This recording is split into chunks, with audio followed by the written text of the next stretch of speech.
And hello, everybody. Welcome to the Survivor Buffs, Blindsides, and Banter podcast. This is the podcast made by superfans with superfans for superfans. I'm your host, Buckles, and with me I've got my mate, Mac. Mac, how you doing? Buckles, my man. I'm excited. 747 is here. Should you say made for the community, by the community, with people from the community? Because I feel like community is the hot buzzword of today. They had a word of the day calendar, and Jeff's pulled out community, and everyone wants to say community in this whole episode. It's littered throughout. Community is the word of the day. The community is now talking about community. You've actually extended your community a little bit. My household community has grown in population by one. This week, we've had a baby boy, Leo. It was born on Monday. Today is Friday. We're recording. We just got out of the hospital. We just come home, straight on to Survivor. We watched it and literally podcasting half hour later. So, this is my life. I love it. Little Leo Freddie Macri. So, could be the first Leo to make it on Survivor. I don't think there's been a Leo yet. He could be the first one. There you go. Well, he's just got to wait another 18 years and then he has a chance, a bit better chance than me and you. From the looks of things. Well, he's going to get there before I do, that's for sure, because exactly. They don't want me, it seems. He can just set his life up, just ready for Survivor. And he's, of course, been out of hospital for how long? And he's watched the Survivor episode with you. Yeah, so he was probably out of hospital an hour, and then he was straight into it, loved it. He loved the community as well, I think. So he loved the community. Big fan. Yeah, got to start him young. Otherwise, they'll have no chance. Exactly. No, well, we'll welcome Leo to the Survivor Buffs, Blindsides, and Banter community. And of course, let's talk about season 47. Mate, this is the first episode I've enjoyed in a long time, I feel. like 44 wasn't too bad, but 45, 46, I really struggled through them. I don't know why. Maybe Australian Survivor was so predominant in our heads. But I really liked this episode, and you always like the first episode. So tell us what you thought. Yeah, I do like the first episode. There's always a bit of hype about it. There's always that sense of it's fresh start, it's something new. And I mean, can we say that about the new era? Probably not, because it all is very similar. But there's just all these new characters we're meeting for the first time, and you get that new Survivor smell, which is great. Jeff's made it a bit of a routine now to do a bit of a speech at the start of the season. And this one was a little bit strange. I was sort of waiting for the bombshell to drop. Like, he's saying it's all about building the community, building society, which we've heard many times before. And I thought he was going to put a twist in there, and he just sort of didn't. And it's just like, he's always said on his podcast and things that the players decide the theme of the season. And I really think Jeff has shoved it down their throats that the theme is community. Yeah, the theme is community. Okay. And of course, in every community, and especially in the Survivor community, there's one character. There's one person that you seem to love. I'm not sure if I love, but no. This season it's Andy. And Andy's come in and blown up someone else's game. Which we'll talk about, whether he blew it up or if John was sort of already stuffed. But Andy, little bit of main character wannabe, and when he doesn't get it, decides to be the main character anyway. Yeah, I think this is what the kids call a hot mess. Just really a unique. Look at him on the face, and I did a bit of the preseason stuff.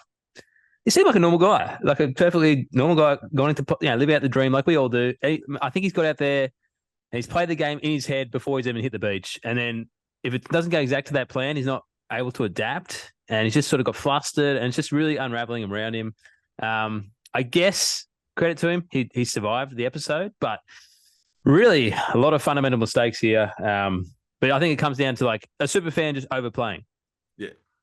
Look, I'm gonna say, like, going back to high school, I got a bit of bullying that came my way, and the truth is, looking back, I think the truth is I brought it on myself. I wanted to be the main character of everyone's story, and in turn, I was the loudest.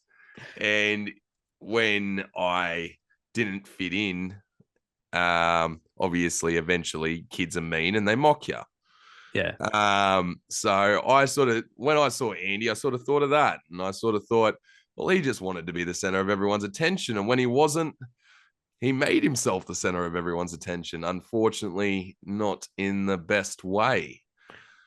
I think he's seen human relationships as a maths equation, which is such a bad way to look at it. And yeah, you can say all I need is to have two people like me because there's 15 combinations, and if I can control more than half, I'm sweet. And that's a very valid point. The way it was all written out, I'm like, that makes sense. But people are not a maths equation. People have their own feelings, their own gameplays, their own characters, their own personalities, and unless you adapt to them and sort of nurture them and give them what they want as well from you, it's not going to work that way. You can't just say, okay, I've got two and that's it. You need to just sort of align with everyone. And I think someone else on his tribe, Sam, done a great job. The glue guy, just be the guy that everyone likes that maybe we can't live without because they're keeping everyone together. They're a calm presence around camp. It's so easy not to be first voted off. Just do the basics, I think. Like it's, especially when you have time to ingratiate yourself to a group. If you're not the outlier, you'll be okay. I want to disagree with that a little bit. Just in this new era, I feel like it's not so simple not to be the first person voted off. I feel like there are so many reasons for the most liked in the tribe to be voted off first and the most hated in the tribe to be voted off first. And I also want to say Sam's personality fits that glue sort of exterior. He ingratiates himself quite easily with the pretty people, with the easygoing people, with the popular people. Not everyone does that. And Andy doesn't seem to do that as well. Let's be serious. Sam and those three girls connected before whether Andy and John were the perfect people on the planet or not. I think Andy and John were always sort of that little bit left out of that group. It's like the popular clique in high school. Those three, those girls came straight to each other and Sam just worked with them. He didn't get along with the other boys like the others did. Whereas John obviously saw this. He saw this from the start and he was aware of it and he tried his best. Oh, I love TikTok, blah, blah, blah. Like, I thought that was a really good thing. Like, you try to find common ground. Yeah. And he's always going to be a little bit left out, being that little bit older and from a different era. Andy, on the other hand, it's his personality that's... No, I'm not going to say his personality is the issue. His personality is the issue in this circumstance. Is he just does not... It's all about feelings. It's all about how you're going. He couldn't just absorb into the background and have fun. Yeah, and that comes to the overplaying part of it. Yeah. Like he wanted to do maybe too much. And, we sort of see him get Rachel one-on-one and say, oh, we'll get up early and have conversations. And it's like, you're forcing strategic alliances on day one, which you don't need to force. I think on day one and day two, you sort of just have to have natural bonds which form into alliances when they need to be, e.g. when you've lost the immunity challenge. When you try and force it, it becomes artificial. It feels fake. It becomes ungenuine. So I think people pick up on that vibe, and Rachel seems very, very aware of I guess, Andy's need to be forcing strategy when it doesn't need to happen. So I like where Rachel's put herself. I think she seems quite smart. But I just think, Andy maybe doesn't have the subtleties that make a good survivor player.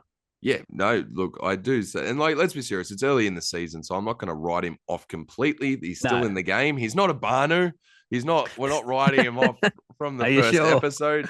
And he did sort of spill that shit at the challenge. But I think you can come back from that. Like, he's a guaranteed swing vote, a guaranteed person that'll ditch his tribe if there was a swap tomorrow because he feels out of it. So that's an easy number to pick up. Like, he's an option for people in the future. Well, that's where I want to go next. What? So what do you think of that decision to pick John over Andy? Because like you said, Andy's not with this tribe. If there is a swap, he's sort of gone, and you know that. The counterpoint to that is if you keep him, you have an easy vote next time with the four that they have, Sam and the girls, and you can just take Andy out. So I sort of see both sides, but the fact is in the new era, there's been one swap and one sort of like half swap. You can't really plan for a swap. You can't say, oh, we're definitely going to swap, so we need to keep our numbers as a tight five. Maybe you can afford to carry Andy for two votes. That way you're sort of the last four remaining. What do you think? Look, I understand why they went for John. I think actually going for John from their standpoints is the right move. John is fucking smart. And you can see how smart he is. And you could see even, he says it himself, like, if I'm on the chopping block, if I'm here struggling, it's me or Andy, why don't we come up with another plan instead of just going down the easy Andy path? He's trying. He's very strategic. Whether that came out before or after them losing individual immunity, I'm not too sure.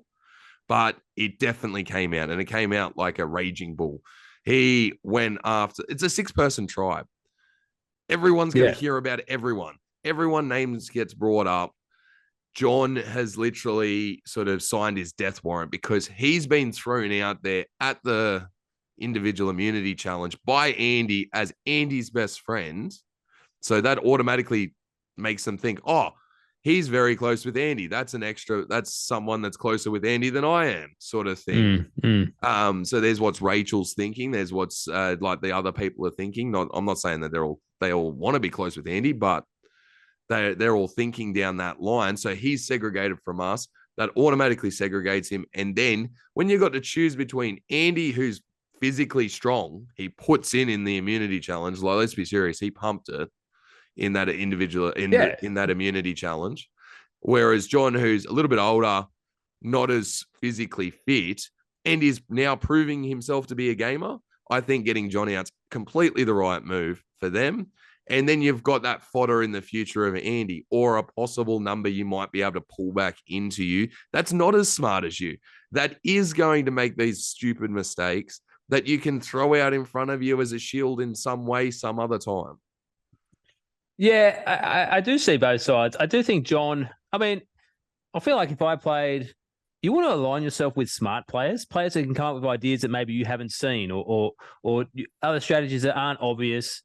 And so you're going to get some help in that way. And they sort of become a shield for you as well, because they sort of, everyone gets a sense, oh, that's the strategist, you know. Obviously, look at Andy, he's a bit of a, not beefcake, but he's a solid guy, you know. But is he going to be a meat shield for you? Like, I feel like the meat shield thing is dying, really. Like, the idea of a challenge beast. Jonathan.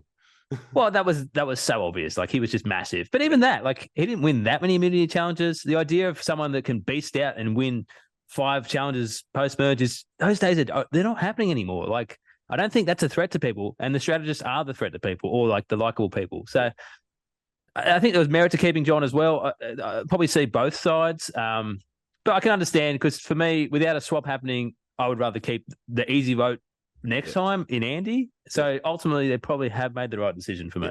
Yeah, I think they definitely have. And actually, you saying that reinforces that to me, just because John isn't with them. John's not with anyone as of this moment. He hasn't integrated himself well into the tribe. And yes, him being smart, him being being like a possible shield is good, but it's pointless if he's smarter than you and he gets you out first.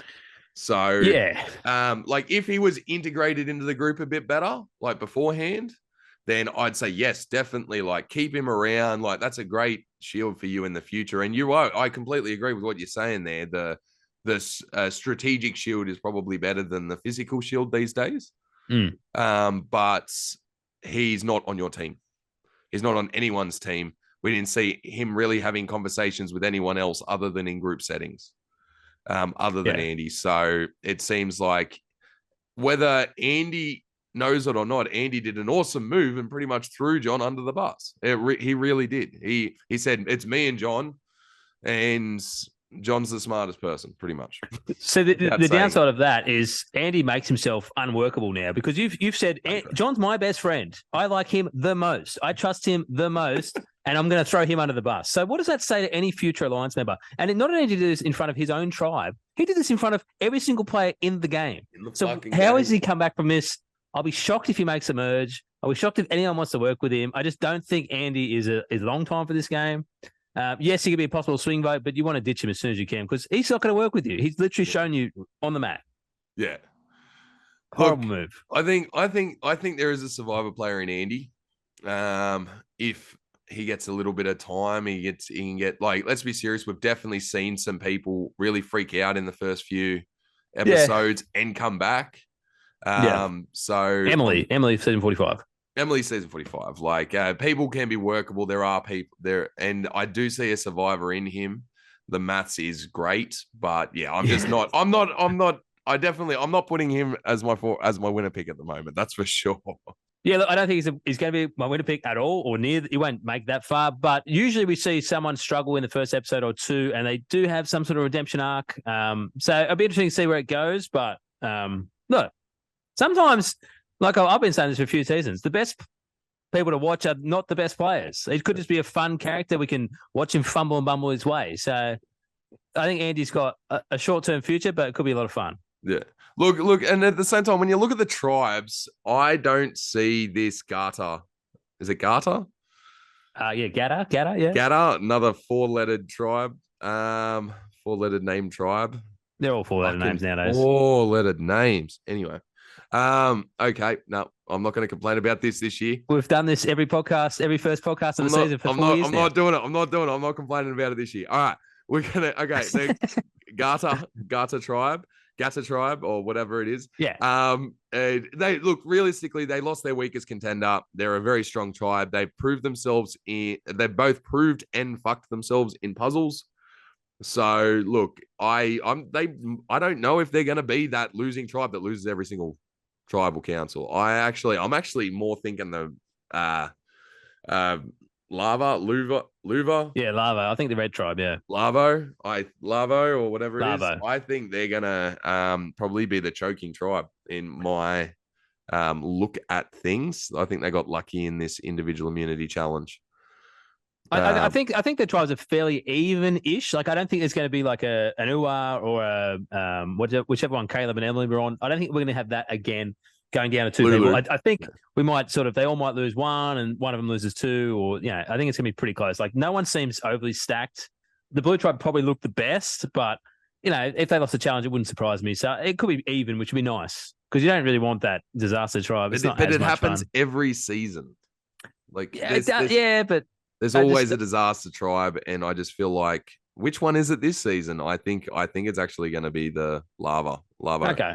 Well, I mean, so far they haven't lost the challenge. So no, they haven't. You're right. So maybe I'm wrong here. Do we want to jump around? Let's talk about some other bloody people other than just Andy, who's not the new Banu. He's not the new Banu. The jury's out. He's better than that. Could be. Come on, Andy. Don't be the new Banu. A lot of Banu vibes about him.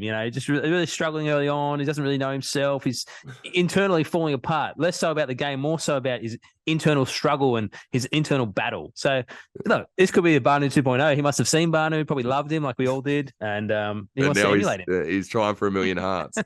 You brought him up. I didn't bring him up. The one thing about Andy, before we jump to someone else, is something that I don't understand. And that is this constant need to talk to other people about your issues instead of just like sort of processing them to yourself. And obviously, a lot of men have been sort of criticized for this over the years and really sort of said, no, you need to talk about everything. You need to talk about everything.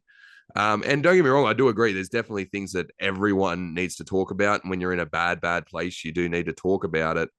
But at the same time, you need to be a problem solver in your own life, and you need to sort of work through stuff yourself, which I think in this circumstance, especially in the survivor circumstance, is a positive, because then you're not showing all your cards to someone. And even Andy needing to talk to Rachel halfway through the night, this early on in the game, maybe later in the game when there's been a few more nights without sleep, a few more nights without food, that might be a bigger thing. But I really understand where Rachel was coming from that perspective. And as in, you're isolating us, you're trying to sort of take my whole attention and everyone's seeing it. Yeah, I actually thought you handled it quite poorly. It's one thing to think, okay, I don't want to be seen as a power couple. I get that, because they're probably a similar age, male, female. If you spend too much time together, they're like, oh, that's Rob and Amber, because that's everyone's go-to sort of move. Oh, they're a power couple. We must break them up. But she still went and sat with him and spoke to him. So if you're going to go and speak to him anyway, you may as well hear his thoughts, hear what he's thinking, and try and help him. The fact she sort of disregarded him, he then has a confessional saying she didn't hear what I was saying. It's like, well, you sort of, she's done it neither way. She's still seen as a power couple, and she hasn't helped him out. So it's like, do one of them and like help him out on the down low, so you get both, the best of both worlds. And I thought she handled it reasonally poorly. After you said that, I agree with you. I think you're right. You're definitely right. Like, choose a path. Like, whether it's the right path or the wrong path, still choose a path. Don't double in the middle. Dabbled in the middle and it fell short on both sides. So it's no benefit. I like that she's thinking like clear enough to say, I don't want to be seen as a power couple. I don't want to spend too much time with Andy. That's great, because I think that shows good awareness. She obviously knows the game. But yeah, you just sort of have to do more either side, and she sort of didn't do anything. Yeah. No, I see that.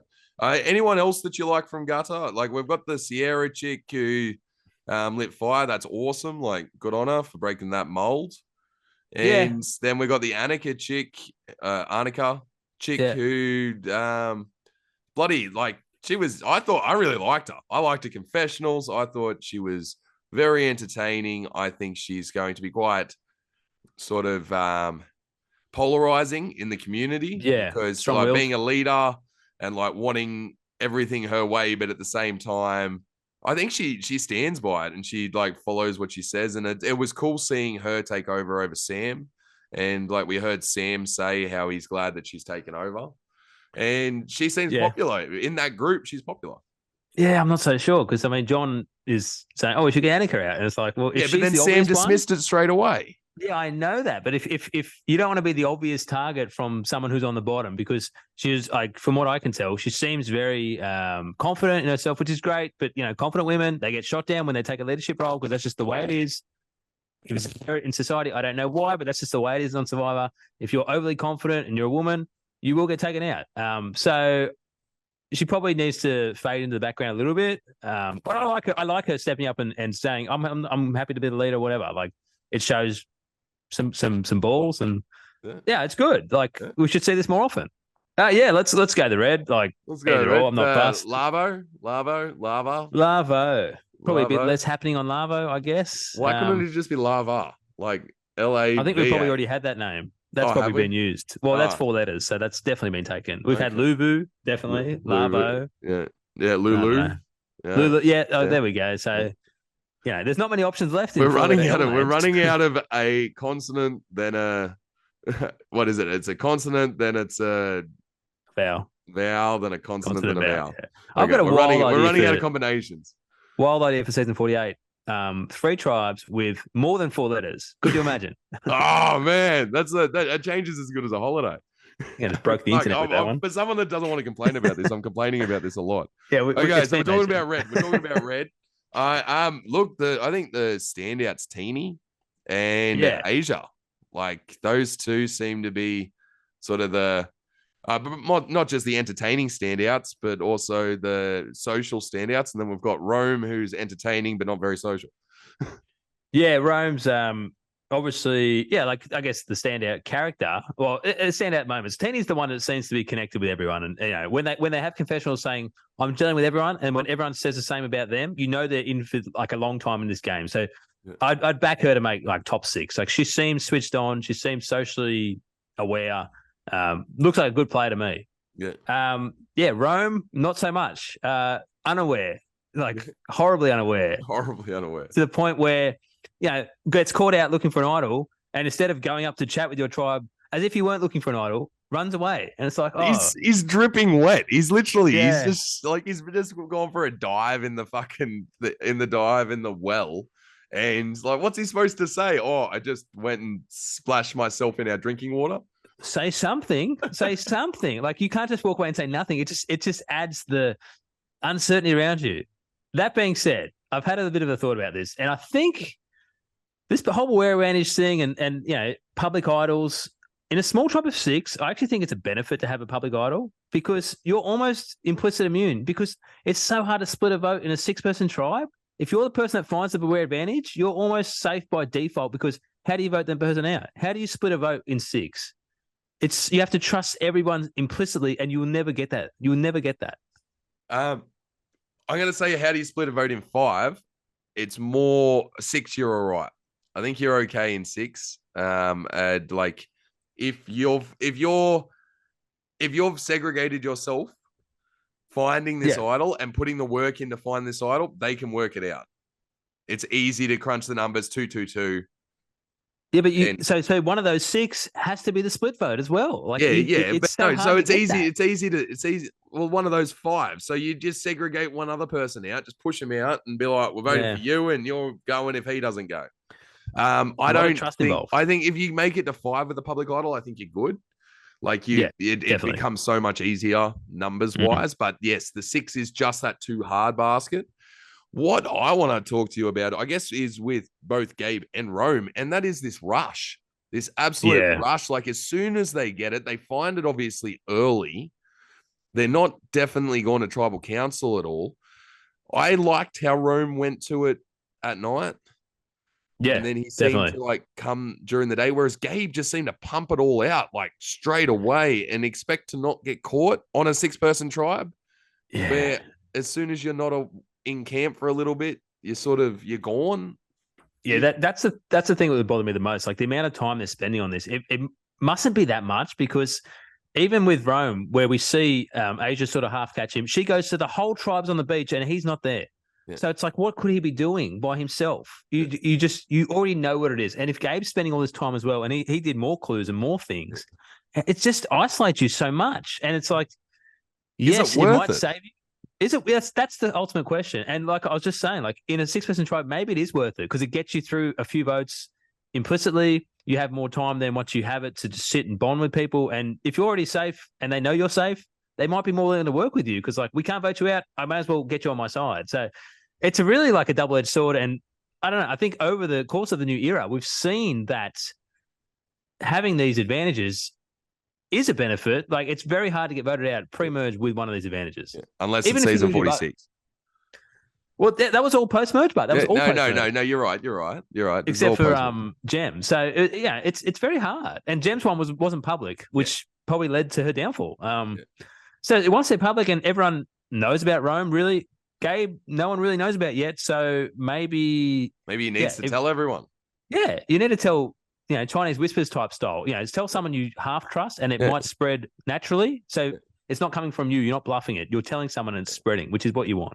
What did you think about Gabe's decision to finish at the 3 tribal council idol and not go for the 100% idol? Yeah, that was a really tricky one because I didn't mind the decision.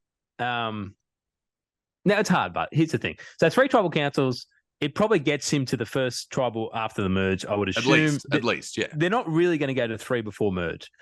But when you have this ticking time bomb in your pocket, you're more likely to try and make it count, right? So make a big move. And if you're making a big move at the merge or the vote after the merge, that's not really what you want to do at that time of the game. So I like that he stopped so he could spend time with his tribe and maybe just play the game naturally. You have a little bit of insurance in your pocket. But I think the insurance in your pocket lasts to a time where you need to be laying low and it will force him to not lay low and he's going to make a move and it's going to blow up in his face. And it's hard. I'm a big advocate for using idols. Yeah. Don't hoard them. Don't save them for nothing. I think the way out of it for him is to say, when he does use it, say, this is expiring. I have to use it and not try and make a move with it. Just try and protect himself. Yeah. Yeah, I love that. I love what you said there. The truth is, in my mind, when I'm looking at this, you either want the one tribal idol, and you just want to just play it for yourself. It's guaranteed. Yeah. It's guaranteed to the next day. Pretty much one tribal that pretty much guarantees you to merge, to a certain extent, to the fake merge in the blue tribe. Yes. So I like that. Obviously, putting all the work in, getting the full idol. We've seen how well that's worked for people, and it pretty much guarantees you into that sort of mid-merge area. Yeah. And then you start getting blindsided, then you should be paranoid. It's always good to ditch it. You get complacent. Yeah, especially if it's public. I think it's actually smart to ditch it around that final 9, final 8 mark. Yeah. And just, it's expiring that's a great excuse. Oh, this is an expiring idol. I got to use it. I actually think I've thought this strategy through a little bit. Any idol use, if you say it's expiring, it takes the threat of he's tried to make a move or he's trying to play, he doesn't trust us. Like any sort of threat about that is gone because I have to use it. It's going to expire. I may as well just save myself. Yeah. You don't alert your alliance that you don't trust them because you're not saying I don't trust you. You're saying, I just have it. So it's really de-threatening a situation. Yeah. Yeah. I like that. And, but yeah, the 3 tribal idol is, yes, as you said, a ticking time bomb. It really sort of puts you in I want to do something with this at the worst time of the game to do something with this because best case scenario, you don't go to tribal council. You still need it for the final 13 or final 12, final 11, final 10. So that double tribal council and then the final 9 vote. It's not a good time to make a big move because then you're out next.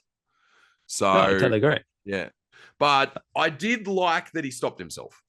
I think that was a smart move. He was segregating himself so much from the tribe. He was spending so much time on this, whether we saw it all or not.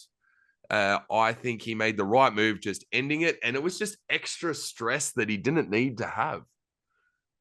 Yeah, I think Gabe actually thought it had a bad episode. He made a lot of mistakes, I thought, and I thought the decision to stop looking for the idol was probably his best move. So, like, just the way he deals with the whole TK finding him with the key was just bad all round. Like, lying to him, oh, yeah, I didn't have, and then TK works out, he's like, oh, he must have known it was there. Yeah. He was going to find out anyway. Like, if he does find the key and find the box, he's going to tell TK anyway. Just get him in on the plan, and you get an alliance partner. You've got someone now you can trust, and information is so crucial out there to building trust. You giving TK something, he's going to be loyal to you, you know? Just because you've got Sue on one side doesn't mean you can't have someone else somewhere else. Absolutely. Yeah. You want as many people on your team as you can. And yeah, the whole thing with the box and he's dropped it on the rocks and it's like, oh, what are you doing, man? Like a bit of awareness.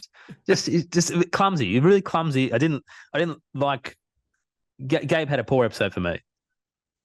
I still think he's long for this game. I like he talks about wanting to be on the Rushmore of Survivor and stuff like that. I think he is still long for this game. I don't think we can judge him on this episode.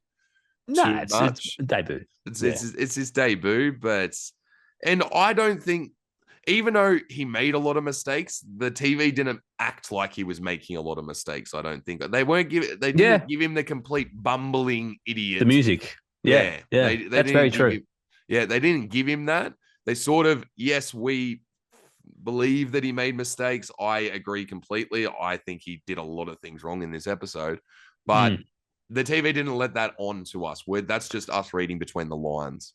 I think he's actually got a really good edit coming up, and I think he's going to be a big player in this game. This 3 tribal idol could be part of that, and that's because there's a time clock on it, and he's got to use it.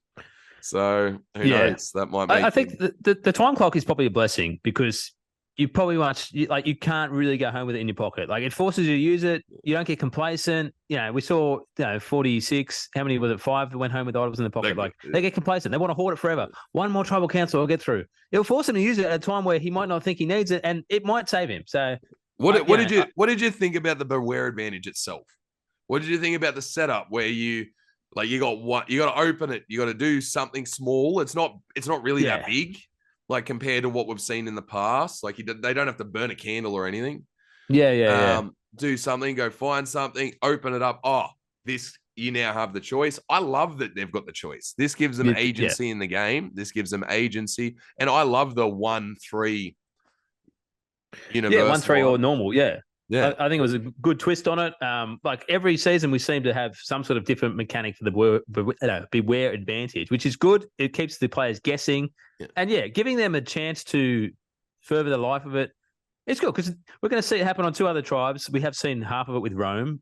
Was he currently on a three tribal idol? I think he's on a. No, I think he's got the key for a single. Okay, right. So eventually, we'll see a decision from him as well, and we can sort of, I guess, judge their decisions and then ultimately see where it takes them. So I think it's fun. I think it adds a new layer to it. And just to see the motives of the players. I think most of them will go for the full idol. I think that's just, they've already done 2 keys. Why not find a third? Like we're going to be able to do it because they've done it not easily, but they've done it. So they're like, I can do it again. Why not? You know? Okay, Mac, you're walking through the jungle. You're in Fiji. You're by yourself and you see the words Beware. Beware advantage. Do you pick it up after 7 seasons of seeing it in front of us? Do you pick it up? I think it ultimately depends what type of player you want to be. Is it still worth it?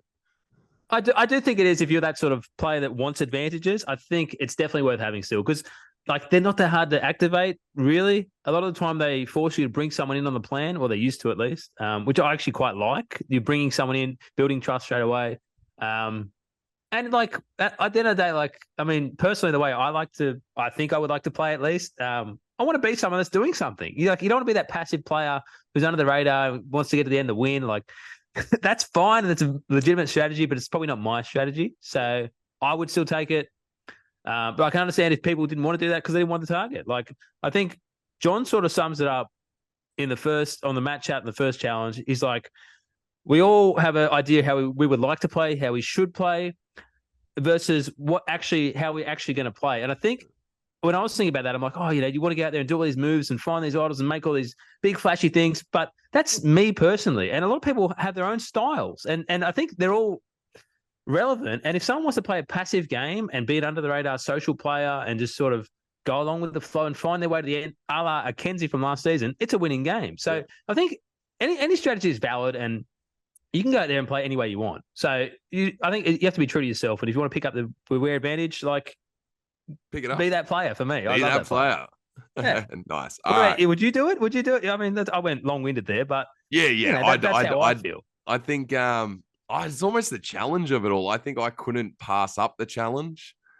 You want to do what it says. You want to see if you can do it, see if you can sneak around, see if you can get away with it. And it's sort of that threat of getting caught. That's always hotter, isn't it? It's always hotter when that chance of getting caught. It's always a little bit better. All right, look. Yeah, and it's like, what are we here for? And I've always said, winning is great as well, but sometimes being only 1 out of 18 win. Only exactly. 1 out of 18 win. Why make your mark, make them Mount Rushmore. Yeah. Do something. That's how I see it. Yeah. No. All right. Sweet. Well, we're in agreement there. We're in agreement. Beautiful. Okay. How about Asia? What did you think of Asia? Let's get back to the Red Tribe, the Lavo Tribe. Asia, RHAP. Have you heard her? I know who she is. Yeah, I listened to a lot of those podcasts, and she's great. You can tell by her voice. I was so excited when I heard her. I didn't know that's what she looks like. Yeah. What? I didn't know that's what she looks like. Like I never watched videos of it, so I just hear the voice. I'm like, oh, that's okay. I know that voice. She seems to have recovered from a rocky start, I suppose. I wouldn't even call it a rocky start. Like, don't get me wrong, it's not Sweat or Savvy, but you're not away. It didn't seem like it would take anywhere near as long as the Sweat or Savvy. I think she got back with plenty of time. She has the chance to come back as a hero. We saw that TK came back as a hero for getting it. I know it's only a little thing. I don't think it was too much of a risk for too much of a gain. And she came back and was able to integrate really, really well. And I think she got lucky. She must have already had a connection with Teeny. Yeah, I think being recognized by someone, and if they're a fan of you, they want to work with you. Like, it doesn't matter how famous you are. If someone likes you, then they're like, oh, I want to work with her because I know her. So, like, why wouldn't you want that? Yeah. And what did you think about Teeny not telling anyone? Like, not throwing her under the bus? Not throwing her under the bus yet. That's where I think it's going. I just think that information is going to be useful when the time is right. I have this thought at the back of my mind that being, RHAP podcast day is going to come up and bite her. It shouldn't, because, we're podcasters. Then why would they tell us? We're not as big as she is, but it shouldn't. You like to talk about the game you're playing. Like, why wouldn't you? Like, I play soccer. If I talk about it, am I a better player? I'm not. I just know more about it. So I don't think it advances her game at all. She's obviously a great social player. You can see that already. So I don't think being a podcaster as well should enhance her threat level. I actually think it's actually a bit of a downside, because I like to think, me and you, like, we talk about Survivor a lot. When we watch Survivor, we analyze it. And then, like, for me, I then rewatch it, and then I write my notes, and then we talk about it for a few hours a week, every week, whether we're podcasting or not, I think. And in turn, it becomes such a major part of your life. And that's something that I think she's going to struggle with, because when you're out there on the island, if she was to talk about Survivor, the percentage that she does in her real life out there, she is going to be caught, whether she's a podcaster or not. She's going to be aimed at and seen as a threat because of just how much she talks about Survivor. Yeah. Now, I do find in my personal life, my life outside of the Survivor realm, I struggle to not bring up Survivor. I struggle to... Yeah, like when I'm in a conversation with someone random and they're like, oh, what do you do? And I'm like, I'm like, oh, I could talk about Survivor now. And then your phone rings, and then you got the. For those that don't know, Buckle's ringtone is the start of the podcast, our intro song. That's his ringtone. That's it. It's the Survivor theme song. Did someone say Survivor? Who brought it up? Let's talk who about brought it up? I want to talk about Survivor. Look, I think about how much I talk about Survivor, how much effort and thinking I put into Survivor, even if it's not my talking. Say Survivor's 5% of my talking over the week, and that's mostly to you and friends like ours in the community. Yeah, but then if I think about my thinking, even after a podcast, I'm still thinking about the episode till the next week to a certain extent. In some ways, actually, US isn't as bad as Australia. When it's Australia, it's really bad. I'd say it's like 20%, 50%. Survivor's my life. And like when you're thinking about that and you're doing it for a job like we sort of do to a certain extent, it's not our full-time job, unfortunately, but not a job at all, mate. But yeah, like it's hard to not talk about it, especially when it's something you're passionate about, especially when you're on the game itself, when you're there on the island and you're fanning out. And I think it's going to be hard for her to keep that at bay, whether it comes out that she's a podcaster or not. Yeah, so what you're saying is when they're all sitting around talking about their favourite seasons, favourite players, she'll have so much more knowledge probably than anyone else. That being said, there's so many super fans in the game nowadays. Like Teeny's obviously one. Kishan seems like one as well. Like I'm sure there's a few on that tribe who can all geek out together. And as long as you give everyone their moment to talk about it as well, they would love to hear you talk about their passion as well. Because it's not just her passion. They're all passionate about this game. They're all super fans. And if someone is having good thoughts about the game and discusses it in a good way. Like I listen to other Survivor podcasts because I like to hear about it. So if she's out there with me, I would love to hear her talk about it. Yeah, no, that's fair. That's yeah. It's a bonding thing. Like she knows about something I know about. I want to hear what her thoughts are. She hopefully wants to hear my thoughts. Yeah, but is this the step up? Because everyone's a fan is being at your job. So Asia gets paid. Is that just that step too far? Is that pushing the envelope that little bit if this does come out? We will find out, I suppose. I don't think it is because at the same time, she podcasts about like 10 other shows as well. So it's not like she's a Survivor podcaster. She podcasts about many things, Survivor inclusive. Yeah. Okay. No, fair enough. All right. That's cool. Anyone else? She looks good.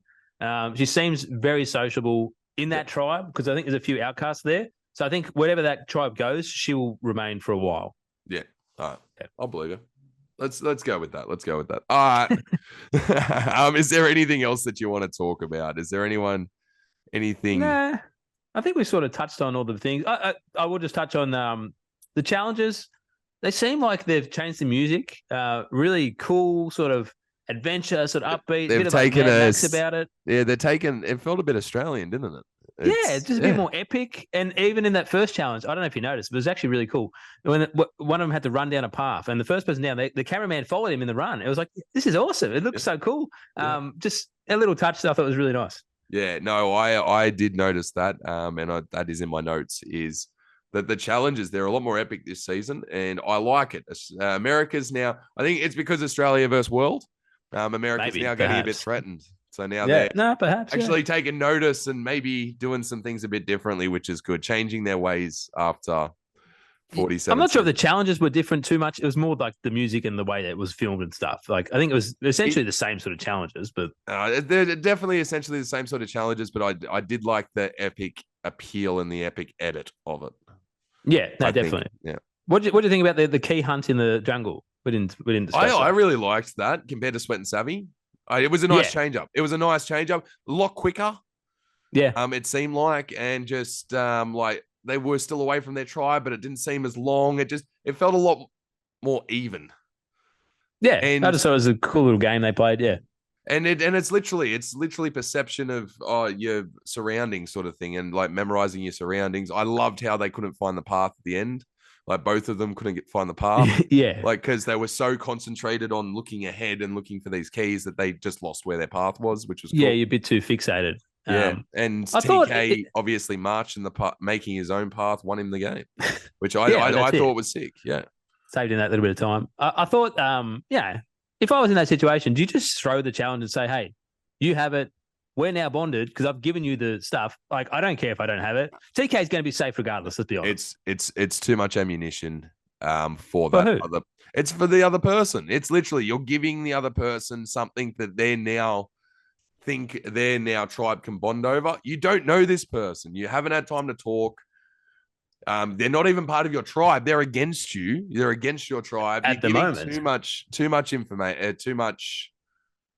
I like the theory in it, but I don't see it working practically because it's something to pretty much sit on till merge for Yeah, one person. You might get lucky, you might not. I think the risk is way worse than the reward. yeah, no, that's fair. I just thought like you sort of have that cross tribal bond with one person. If they bank it there and you're there, it's like, oh, we have something. I've already helped you. Can you help me if I need it? You know, it's like, yeah, I just think it might be worth it. Getting a machete and a pot. Was it just a pot? Maybe I can't remember what it was. Yeah, but... no. So it's a machete, pot, and flint. Okay, so there's a bit there, but like Asia lost it anyway. One Yeah. of you's going to lose it anyway. You may as well give it up. Yeah. Look, and like maybe in that end part where he's already in the water. Look, you've won. Like fair enough, but you got to participate. I think. Do you think wrestling TK was the right idea? No, that was not the right idea. That was not the right idea. No, probably a bit too far. Yeah, a bit too far. Anyway, I think it's time we start talking about next week and come up with some predictions. Let's do it next week on Survivor. All right, Mac, what do you feel like is going to happen next week? Well, I sort of have to stick with what I said. I think the red tribe is the tribe that is in danger for me. The blue tribe looks the strongest. Hopefully Gata can get their act together and, Andy can be safe for a little bit. I just want to see another tribe go to tribal. So I'm going to say they go to tribal. I think, Asia and Teeny are sort of running the tribe. I think by default, Rome will be safe due to idol factors. Yeah. Kishan seems safe with Teeny. So Genevieve or Sol, we didn't get much from Sol. But he also seems like the strength of that tribe. He does. So, that's why I'm thinking maybe Genevieve could be the odd man out. Yeah, I'm just going to agree with you straight up. That's literally who I had in my head. No, you can't say that. I have to because that's who I had in my head already. Hey, let's discuss John Levitt. Let's discuss him. Let's rank him as a player. Let's rank him as a character. His memorable moments that we'll remember, even though there were so few. And will he return? And I want to start with the last question first. Will he return? John return? I think he is a huge chance as a first boot. I think he's bigger than Jelinski. I thought his confessionals were awesome. I think he's pretty well known. He was on all their he was on in every fucking commercial they had and stuff like that. I don't know who he is, but he is a huge name in America. I think a lot of people. He's pretty big. I think his podcast is pretty big. Yeah. And I think we got a missed opportunity only getting him for one episode. So I have a feeling if someone's going to come back as a first boot from the new era, I think he even beats Jelinski. Yeah, I think Jelinski's myth and legend has grown over time, not just through his quotes and stuff, several and all that. I actually quite like John. Good narrator, good storyteller. You could tell he's got a way with words. If you're a speechwriter for the president, you must be good with words.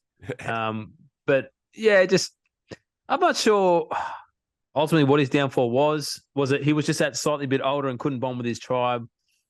Was it anything to do with his relationship with Andy? Like, it's hard to say. So as a player, it's very hard to judge him on one episode. I didn't think he made too many mistakes.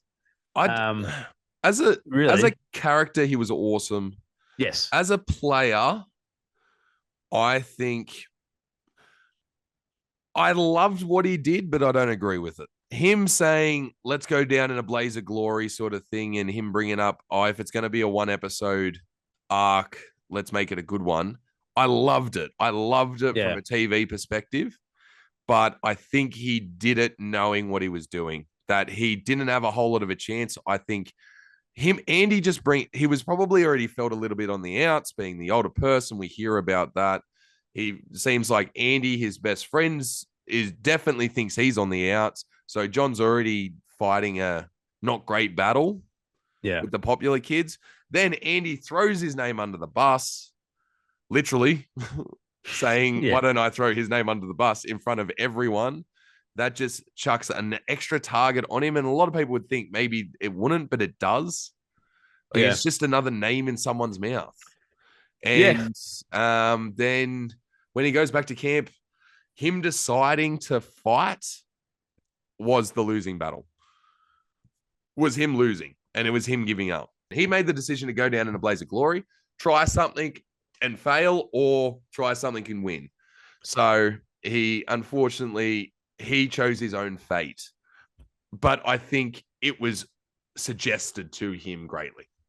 Yeah, I think I think the edit has jumbled the story a little bit, and he sort of found out he was going home and then tried to do something. Yeah. So I don't think I got to try and make a move and a backfight on him. I think we're taking John out, and John sensed that, and he's like, I got to do something, and didn't work. So yeah, credit to him. I think he saw the writing on the wall and tried to change it, couldn't do it. Doesn't make him a bad player. Just maybe the circumstances weren't for him this time. Yeah, and I think as a memorable moment, I think it's either him saying what he said on the mat is, we all wonder what we're going to be, and now it's time to see what we're going to be. And then I think another one is, if this is going to be my only episode arc, let's fucking do something special or whatever. Yeah, the one on the mat, I will remember that, because it made me think a bit, and like, what sort of player does not just me, but how does everyone want to play? And not everyone gets to do that. So I thought that was really a good way to put it, Yeah. Okay. Now, the first Buckles Buff of the episode for season 47. Who you got for me? Who was riveting? Who did you like? The buff for the episode, I mean, I always like to go from someone that goes to Tribal Council. So I've gone with Rachel. I know that I said she made some errors with Andy, but I still think she has Andy. She seems to have all the girls on her side. Sam's on her side. She seems like the most social one in that tribe. I like her positioning. I really think she's a good chance at this game.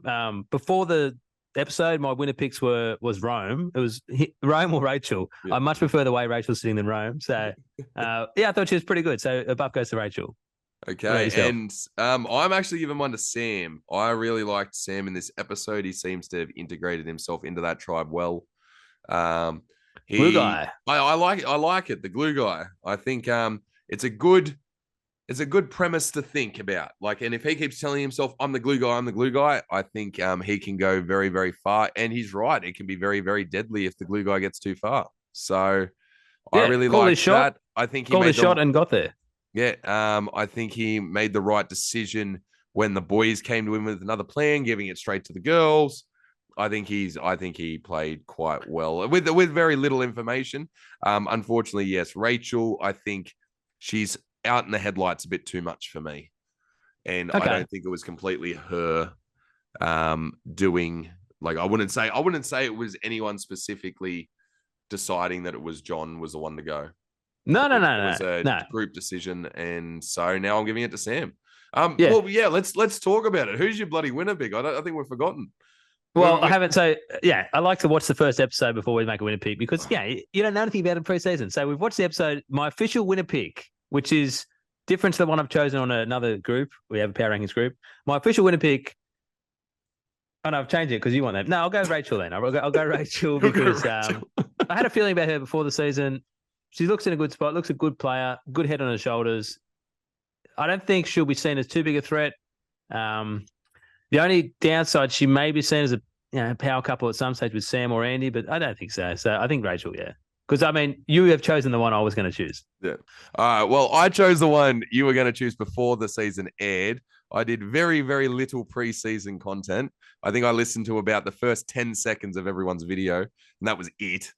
And I picked Kyle straight up, and I liked what I saw this episode. Like, his backstory gives me Jesse vibes, and his just how he is personality wise, I think is a very social a social hideout, almost like he'll be socially everywhere, but at the same time not be the biggest personality. So Kyle is my winner pick for season 47, and you know how I'm going with winner picks these days. I'm not going too bad till fucking Hunter. You've been pretty good. I like Kyle a lot. I think he's very unassuming. He sort of has that country boy type People underestimate him for sure. In the strongest tribe as well. He's long for the game.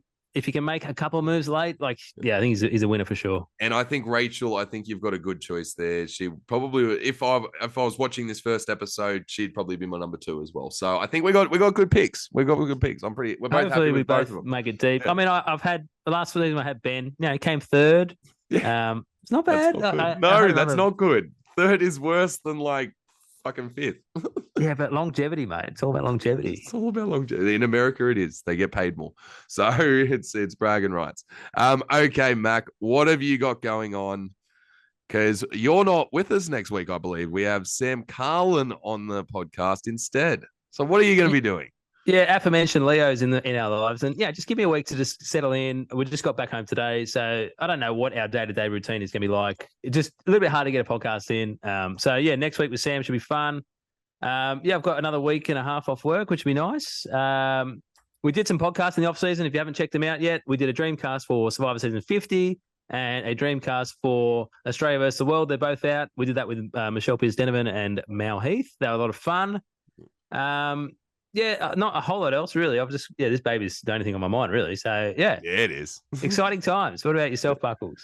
Mate, I got absolutely nothing going on. I had a bit of fun in Cairns a few weeks ago. I had a BNS and then a trip to Cairns for a Survivor event. And then I got sick for 2 weeks. So I'm coming out the back end of that. I've learned what a migraine is. That sucks. I very much apologize to everyone that gets those on a constant basis. And I'm finally feeling a little bit better. However, my voice was hot. Seriously.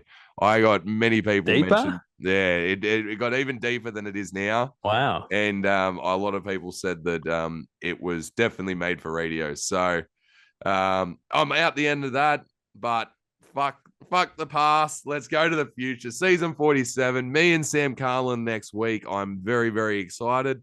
And we've got a few more guests this season that'll be just me and them, just while Mac gets his feet being a second-time father.